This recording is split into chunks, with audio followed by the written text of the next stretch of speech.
Hey, NL 110. This is Ensign Alex Wong again, class of 2020, and I'm here with Captain Mullaney, and we're here to talk about emotional intelligence today. And we all know what emotions are. It's this thing that you feel, but what exactly is it? Captain, what is an emotion? Yeah, I think the thing that makes emotions kind of complex is the fact that we probably use the same word to describe a lot of different things, and that clarity can be confusion can be problematic.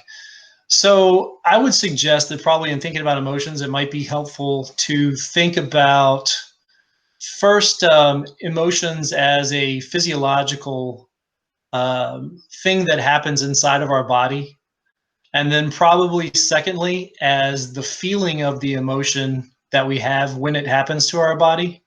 So if you get anxious, for instance, you have to give a speech and you're feeling kind of anxious about being up on stage in front of a bunch of people. So there are actual changes that happen inside of your body. You're responding to fear, and the funny thing is your body's actually responding to deal with like a bear in the woods, right? So most of the changes that are happening inside your body are relevant to a fear that's a lot more dangerous than public speaking. um, and when those changes happen, then we have the feelings of butterflies in the stomach or cold sweats and so forth. So breaking those two things out, I think, might be helpful. So, sir, what I'm hearing is emotions are like it's a chemical reaction in your body. Yeah, that's right. So, we're not pure stimulus response machines, but there are some parts of us that are, right? So, system one is more stimulus response, and so you perceive a stimuli or you think about a stimuli, and that has a response, a release of neurotransmitters and hormones that actually make changes throughout the entire body. And so, you can almost think about an emotion as an emergency action that your body is taking. So this is something we do on ships all the time. If we have a fire, we sound the general alarm. So there's a guy in control who sounds the general alarm, and it makes a noise throughout the ship. And then you have on a submarine, you have 120 people that are instantly running around the ship trying to take action to deal with the fact that we have a fire. So an emotion is almost exactly like that. You observe some type of stimuli that sounds the alarm inside your body, and then your entire body at the same time starts to get itself ready to deal with whatever it's perceiving as a threat. So the emotions are almost an action script. That's right. Mhm. Yeah, go ahead. These action scripts are, we can be born with them, preloaded and wired in our minds. Something happens, we respond to it. Is that a good metaphor? That is a fantastic way to think about it. Action scripts, an action script for your body to do. When we think of action scripts, usually in kind of a macro sense for the body, like the entire body moving as one. But inside the body, there's lots of different, obviously, parts, right? So if you're scared of something, your attention's going to be drawn to it, right? So that's gonna guide what happens to your eyes. If you're scared of something, the reason you get butterflies in your stomach is your bowels are actually contracting, because if you were wounded in the stomach, it's actually quite bad to be wounded in your bowels, right? And so your bowels are going to contract so that if you're disemboweled or nearly so, you have less possibility of damage. So you're going to experience that as butterflies in the stomach. Your blood is going to actually um, not runs the blood that flows close to the skin is going to stop flowing, right? So that's actually why you get cold sweats, because you're not cooling your body the same way that you were.